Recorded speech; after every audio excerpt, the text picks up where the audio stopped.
ચૂંટણીના પરિણામો જે સવારથી 8 વાગ્યાથી મતગણતરી શરૂ થઈ ચૂકી છે. અત્યાર સુધીનું જો ચિત્ર જોવામાં આવે તો એનડીએ અત્યારે સૌથી આગળ 153 બેઠકો ઉપર જોવા મળી રહ્યું છે. ગઠબંધનના ફાળે અત્યારે 77 બેઠક જતી જોવા મળી રહી છે, તો 12 ઉપર અન્ય આગળ છે.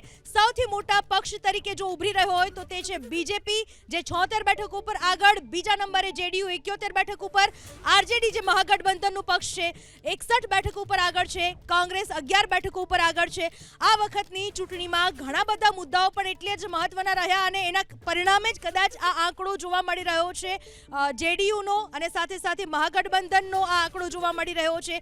એનડીએનો આંકડો જે 150ને પાર કરી ચૂક્યો છે, 155 ઉપર અત્યારે એનડીએ આગળ છે. સૌથી વધારે બમ્પર મતદાન, મહિલાઓનું પ્રમાણ વધુ મતદાતાઓ તરીકે, કયા કયા મુદ્દાઓ અત્યારે આ આંકડાની પાછળ જોવા મળી રહ્યા છે તમારા મતે? બેઝિકલી આમાં મુદ્દાઓ કરતાં જે સામા પાણીએ સામા પવને તરવાનું હતું કોંગ્રેસે, એ સૌથી વધારે અગત્યનો છે મુદ્દો. એ સમજીએ આપણે કે કોંગ્રેસના વોર્ડ જે છે ને, એટલે મહાગઠબંધનના વોર્ડ જે છે એ ઘણા બધા 3-4 ખેમામાં છે ને ડિવાઈડ થઈ ગયા. અને સામે પક્ષે જે લોજપા જે હતું એ જે પહેલાં નહોતું એ અત્યારે ભેગું થઈ ગયું. એટલે એની ઇફેક્ટ જે છે ને એ બહુ મોટી આવે. કેવી રીતે સમજીએ? એઆઈએમઆઈએમ જે છે એ 19 સીટો ઉપર ઊભું હતું ગઈ વખતે, એ આ વખતે 25 સીટો ઉપર ઊભું રહ્યું. તેજ પ્રતાપસિંહ પોતે 22 સીટો ઉપર લડ્યા છે, બરાબર છે. આપ જેવી પાર્ટી પણ 121 સીટો ઉપર લડી છે અને જનસુરાજ જે છે 238 સીટો ઉપર લડ્યા છે. હવે આ બધા જે વાત કરી રહ્યા હતા, કોને શું વાત કરી હતા? કોમન ફેક્ટર શું હતું? નીતિશ કુમારને હટાવો. હવે જે નીતિશ કુમારને હટાવવાનો જે ફોર્સ ઊભો થયેલો હોય, એની અંદર જે લોકો જંગલરાજના નામે જે ગુંગળામણ અનુભવતા હોય, એ લોકો મહાગઠબંધનમાંથી ક્યાં જતા રહે? જનસુરાજમાં, એઆઈએમઆઈએમમાં, કે તેજ પ્રતાપ સાથે, કે આપ પાર્ટીની અંદર. એટલે એમના વોટ જે છે ને એ 4-5 જગ્યામાં ડિવાઈડ થાય. ઇવન આમાંથી કોઈ એક સીટ પણ ના લે, ઇવન હું તો એમ કહું છું, તો પણ એ લોકો 2-3 હજાર વોટ્સ પણ જો ખેંચી જાય છે ને, તો ત્યાં આગળ હારજીત જ 5 થી 10 હજાર વોટથી આસપાસ મોટા ભાગે થતી હોય છે. એવી પરિસ્થિતિની અંદર કોઈના એક વોટ બેંક જે છે 5 જગ્યામાં વહેંચાઈ જાય અને સામે પક્ષે જ્યારે લોજપા જે ગઈ વખતે દૂર હતું અને એણે જે સમજાવ્યું હતું નીતિશ કુમાર અને નરેન્દ્ર મોદી બેઉને કે ભાઈ હું તમારી સાથે હોઉં તો શું થાય છે અને હું તમારાથી દૂર હોઉં તો શું થાય છે. તો નીતિશ કુમારની પાર્ટીની લગભગ 40 સીટો એણે ગઈ વખતે ઓછી કરી નાખી હતી. અને એ કેમ? કે નીતિશ કુમારના જેડીયુના જે ઉમેદવારો, કારણ કે ભાજપ તરફની વિરુદ્ધમાં નહોતા ઊભા રહ્યા, પણ જેડીયુની સીટોની સામે જેડીયુની હાર જે થઈ હતી એના વોટ્સ કરતાં લોજપાએ વધારે વોટ લીધા હતા. એટલું જ નહીં, 5 સીટો પણ જીતીને આવ્યા હતા. હવે એ 5.66% વોટ શેર સાથે હવે એ અલાઇન થયા. તો જુઓ તમે, એક બહુ રસપ્રદ અવલોકન જે મારું છે, આ ઇલેક્શનમાં બધાની સીટો ઘટી છે, ઇન્ક્લુડિંગ બીજેપી, ઇન્ક્લુડિંગ આરજેડી, બંને સાઈડ. માત્ર લોજપાના કારણે જે જનતા દળ યુનાઇટેડે જે ગઈ વખતે સીટો ગુમાવી હતી એ પાછી મેળવી છે, કારણ કે લોજપા પાછું આવ્યું છે. એટલું જ નહીં, એમની 5 સીટોની પણ 13 સીટો હમણાં જોયું આપણે કે 5ની જગ્યાએ 12-13 સીટો એમણે પોતાની પણ વધારી છે. એટલે સિગ્નિફિકન્ટ ફેક્ટર બે છે કે કોંગ્રેસના જે વોટ હતા એ ડિવાઈડ થઈ જવા અને સામે લોજપાનું ભાજપ અથવા તો એનડીએ સાથે જવું, આ બંનેની અસર છે ને બહુ મોટી આવે. અને આ એનું જ રિઝલ્ટ છે, તમે જોશો. એટલે ક્યાંક ને ક્યાંક ગઠબંધન કોની સાથે કરવું, કયા પક્ષ સાથે કરવું, એ બાબત આ ચૂંટણીમાં વધારે મહત્વની બની ગઈ. સાથે સાથે જે સ્થાનિક ચહેરાઓ છે, સ્થાનિક રાજકારણ કેટલું મહત્વનું? બિહારનું આખું જે રાજકારણ છે જાતિવાદી અને સ્થાનિક જ છે. અને મુખ્યત્વે ત્યાંની જાતિઓ જે છે, કે મુખ્યત્વે આપણે કહી કે બ્રાહ્મણ, બનિયા, રાજપૂત જે છે એ મુખ્યત્વે બીજેપી એટલે કે એનડીએ સાથે છે. યાદવો જે છે એ મેક્સિમમ જે છે એ મહાગઠબંધન સાથે, કે 70% જેટલા જે વોટર્સ છે એ મહાગઠબંધન સાથે છે. મુસ્લિમ જે છે, મુસ્લિમમાંથી 10 થી 12% વોટ જ એનડીએને મળે, બાકી જે તમામ જે છે એ મહાગઠબંધનને મળે. એવી રીતે જે મુખ્યત્વે જે આપણે અનુસૂચિત જાતિના 20% જે જાતિ છે અને જે એનો શેર છે એ મુખ્યત્વે આ વખતે ડિવાઈડ થયો. ડિવાઈડ એટલા માટે થયો કે જે એલજેપી જે છે, એલજેપી જે 2020માં પોતે જાતે લડી હતી અને એની ઇમ્પેક્ટ જોવા મળી હતી, એ 20% જે વોટો જે છે એ તમામ જે છે એ હાલમાં એનડીએને ફાળે આવ્યા. અને મુખ્યત્વે એલજેપીનો બહુ જ મોટો હોલ્ડ 80 સીટો ઉપર છે. અને મુખ્યત્વે બીજી બાજુ આપણે ઓબીસી ને એબીસી, એટલે કે ઓબીસીની 27% વોટર્સ છે અને એબીસીના 36% વોટર્સ છે. આ તમામમાંથી જે મહાગઠબંધનને જે મુખ્યત્વે એબીસીનો ફાળો મળતો હતો એ ડાયવર્ટ થયો અને મુખ્યત્વે યુવા વર્ગ જે આપણે કહેતા હતા કે જે 25% વોટર્સ એટલે કે 18 વર્ષથી 30 વર્ષ સુધીના 25% વોટર્સ જે છે એ તમામે વિકાસ અને ઇન્ફ્રાસ્ટ્રક્ચરને જોયું એવું લાગે, પરંતુ હાલના તબક્કે જોઈએ તો 25થી 30 રાઉન્ડમાંથી હાલમાં 3થી 4 રાઉન્ડ જ પત્યા છે. એટલે બાકીના હજી છે એ 25 રાઉન્ડ બાકી હોવાથી આપણે તમામ આગળ જોવાનું રહે. મખાના, મિથિલા, મહિલા, ભલે રાજકારણના અમુક દિગ્ગજ ચહેરાઓ હોય પણ નવા ચહેરા, મહિલા, ઉભરતી હસ્તી, આ બધી જે વસ્તુઓ છે એ એનડીએમાં કેટલી અસર કરી શકે, બીજેપીમાં કેટલી અસર કરી શકે, શું લાગી રહ્યું છે? મહિલા સશક્તિકરણ અને મહિલા સુરક્ષા એ હંમેશાથી ભારતીય જનતા પાર્ટી અને એનડીએનો મહત્વનો અને પ્રથમ કક્ષાનો મુદ્દો રહ્યો છે.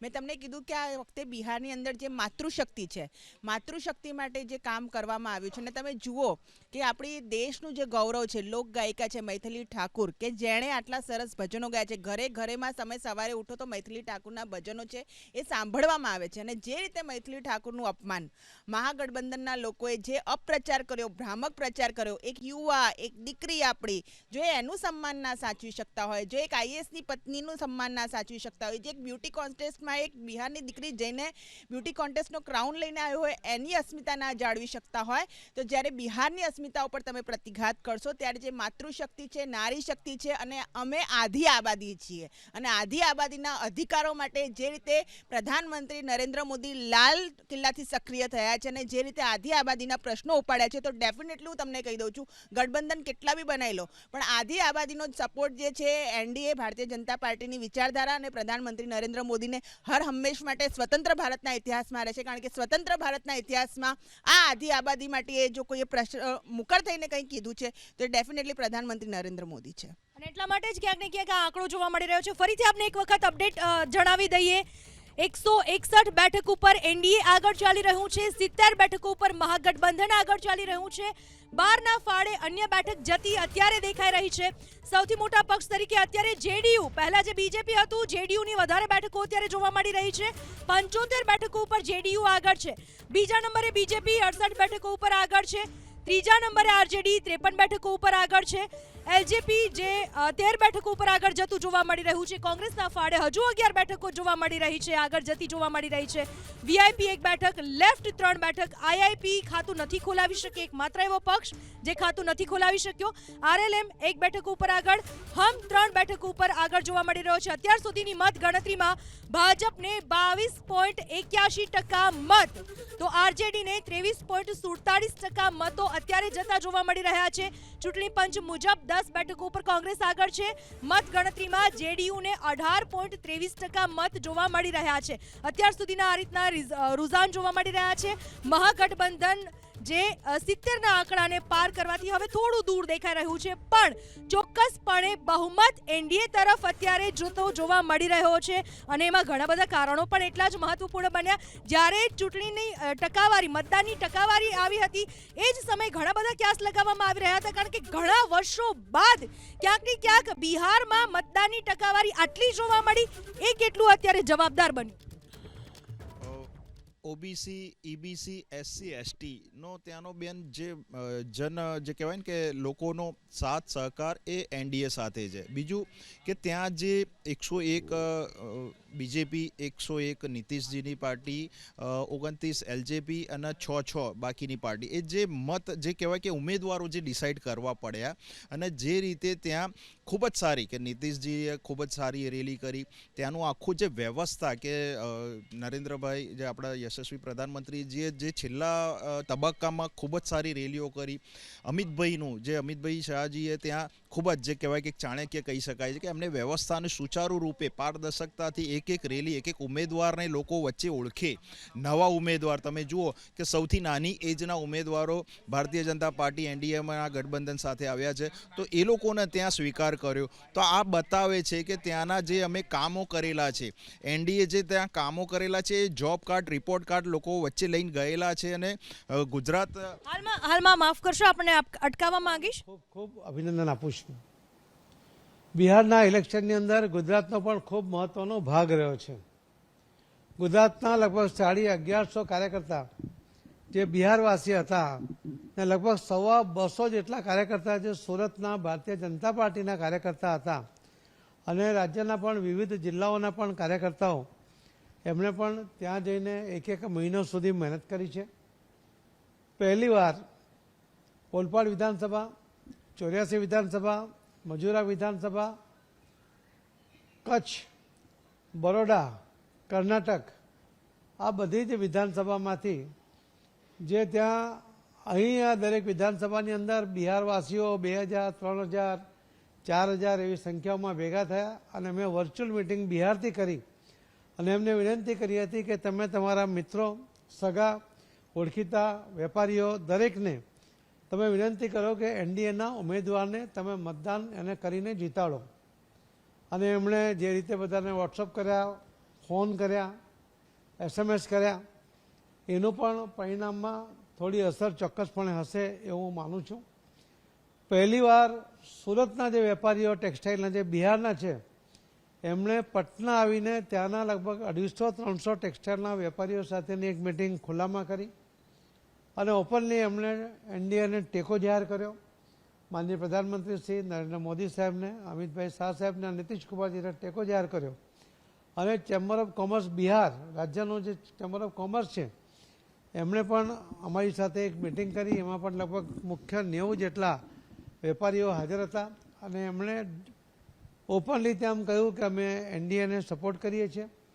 20 વર્ષના વિકાસમાં અને ડબલ એન્જિનની સરકાર પછી જે રીતે બિહારનો વિકાસ થયો છે એનો પ્રભાવ ત્યાં જોવા મળતો હતો. એમના મનમાં જે જંગલરાજનો ડર હતો એ નીકળ્યો હતો અને જંગલરાજ પાછો નહીં આવે એના માટે એ ખૂબ જાગૃત થઈને ઓપનલી બહાર આવીને નીકળ્યા હતા. હું 2015માં પણ બિહારમાં હતો ત્યારે મેં જોયું હતું કે બિહારનો કોઈ પણ વ્યક્તિ ખુલ્લેથી કંઈ પણ બોલવા માટે તૈયાર નહોતો, પણ આ વખતે બધા જ પોતાનો મત ખુલ્લા મનથી મૂકતા હતા, સ્પષ્ટપણે મૂકતા હતા અને એટલે જ દેખાતું હતું કે 160+ સીટો એનડીએની આવશે એ નક્કી હતું અને ખૂબ સારી બહુમતી સાથે આ સરકાર બનશે. માનનીય પ્રધાનમંત્રી શ્રી નરેન્દ્ર મોદી સાહેબે જે બિહારના વિકાસના પંથે લઈ જવા માટેનો અને જાતિવાદમાંથી દૂર કરવાનો જે સફળ પ્રયત્ન કર્યો છે એના માટે માનનીય પ્રધાનમંત્રી શ્રી નરેન્દ્ર મોદી સાહેબને ખૂબ ખૂબ અભિનંદન સાથે એમનો ધન્યવાદ કરીએ છીએ. અને ગુજરાત સહિત જે રીતે બિહારના ઇલેક્શન માટે સૌ કાર્યકર્તાઓએ મહેનત કરી છે અને ત્યાંના મતદાતાઓનો પણ અને ત્યાંના કાર્યકર્તાઓને પણ અભિનંદન આપીને એમનો પણ આભાર માનું છું. જો હું આખા બિહારમાં મારી પાસે લગભગ 78 જેટલી વિધાનસભાની સીટો હતી. પહેલા અને બીજા સ્પેલમાં જે વોટિંગ થયું તે વખતે પણ હું ફિલ્ડમાં હતો. કોઈ મીડિયામાં કે કોઈ વ્યક્તિગત રીતે કે કોઈ મતદાન મથક પર કોઈ એવું આવ્યું નથી કે મારો મત કપાઈ ગયો છે અને હું મતદાનથી વંચિત રહી ગયો છું, એવો એક પણ ફરિયાદ નથી આવી. એ જ બતાવે છે કે ઇલેક્શન કમિશનર દ્વારા જે રીતે એમણે સફળતાપૂર્વક જે મતદાર યાદીનું શુદ્ધિકરણનું કામ કર્યું છે એ અભિનંદનને પાત્ર છે. અને આપણા દેશની અંદર આવા બોગસ મતદારો, બીજા દેશોના મતદારો ઘૂસી જાય, ડુપ્લિકેટ મતદારો થઈ જાય અથવા મૃત્યુ પામેલા મતદારોના નામ રહી જાય, એના કારણે જે વોટિંગની આપણી જે વ્યવસ્થામાં પણ એના કારણે મુશ્કેલી ઊભી થાય એ દૂર કરવામાં જે સફળ રહ્યા છે એ પણ ખૂબ મોટું કામ આ થયું છે. અને એનું જીવંત ઉદાહરણ રહેશે કે બિહાર જેવા રાજ્યમાં 65 લાખ જેટલા મતદારોના નામ કમી કર્યા પછી પણ એક પણ ફરિયાદ નથી આવી. એટલે ખૂબ તટસ્થતાપૂર્વક ખૂબ સારી રીતે ઇલેક્શન કમિશનરે પણ કામ કર્યું છે એવું માનું છું. એનડીએનો કયો ટ્રમ્પ કાર્ડ ચાલ્યો આ વખતે? વિકાસનો ટ્રમ્પ કાર્ડ, જંગલરાજને રોકવા માટેની જે અપીલ અને યુવાનોનું જે પલાયન થતું હતું આરજેડીના સમયની અંદર કે ત્યાં વિકાસ નહોતો, ત્યાં ઇન્ડસ્ટ્રી નહોતી, ત્યાં કામ નહોતું. માનનીય પ્રધાનમંત્રી મોદી સાહેબે એમને જે મા ગંગા ત્યાંથી વહે છે એના માટે પણ પ્રોજેક્ટો માટે પણ ખૂબ મોટા હજારો કરોડ રૂપિયા આપ્યા. ખેડૂતો પણ ખૂબ સારું કામ કરી શકે એના માટેની તકો ઊભી કરી શકી, એના માટે એમાંથી પણ કામ ઊભું થશે. ત્યાં મા ગંગાનું પાણી પણ છે અને ખૂબ સારા ખેડૂતો સારી જમીન સાથે ત્યાં ઉપલબ્ધ છે એટલે ત્યાં સફળતાપૂર્વક ખેતીમાં પણ આગળ વધી શકે. અનેક પ્રકારના વિશિષ્ટ પ્રકારના પાકો પણ ત્યાં થાય છે, ઇન્ડસ્ટ્રીઓ પણ ત્યાં આવશે. અને જે રીતે બિહારની અંદર પટનામાં મેટ્રો આવી ગઈ, સ્ટેડિયમ બની ગયું, આ રીતે જે વિકાસ બધાએ જોયો, જે 20 કિલોમીટર 20.5 કિલોમીટરનો બ્રિજ એ મરીન ડ્રાઈવ એ બિહાર પટનામાં બન્યો છે, એ એ પણ એક જોવાલાયક સ્થળ કે જે ક્યારેય બિહારના લોકોએ કલ્પના નહોતી કરી. માનનીય પ્રધાનમંત્રી મોદી સાહેબના અને માન્ય શ્રી નીતિશ કુમારજીના સમયમાં થયું છે. એ બધા ટ્રમ્પ કાર્ડ કહી શકાય. એક પોઝિટિવ મુદ્દા સાથે, વિકાસના મુદ્દા સાથે, ડિવાઇડેશન કર્યા વગર લોકોને સાથે જોડવાનો જે પ્રયત્ન માનનીય પ્રધાનમંત્રી મોદી સાહેબ કરતા હોય છે, એ સફળતા આજે પણ આંખે ઓળીને દેખાઈ રહી છે. તો સી આર પાટીલે જે રીતે સંબોધન કર્યું તેમણે કહ્યું કે 160નો આંકડો પાર કરશે એવી આશા હતી અને અત્યારે 161 બેઠક ઉપર આગળ ચાલી રહ્યું છે એનડીએ ગઠબંધન. અને સાથે જ તેમણે અત્યારે એ વાત પણ મૂકી જ દીધી કે બિહારમાં જ્યારે સત્તા આવશે ત્યારે અનેકવિધ વિકાસના કામો હજુ પણ આગળ કરવામાં આવશે. તો સાથે સાથે અન્ય વસ્તુઓને પણ એટલી જ મહત્વતા આપવામાં આવશે, ગઠબંધનથી માંડીને દરેક બાબત. અને ગુજરાતનો ફાળો પણ એમણે જણાવ્યો કે ગુજરાતના જે લોકો છે એમનું પણ એટલું જ યોગદાન રહ્યું છે બિહારની ચૂંટણીમાં. અને કઈ રીતે પણ સી આર પાટીલે સ્પષ્ટ કર્યું. આગળ આપણે રુઝાન અપડેટ આપતા રહીશું. હાલમાં લઈશું નાનકડો વિરામ.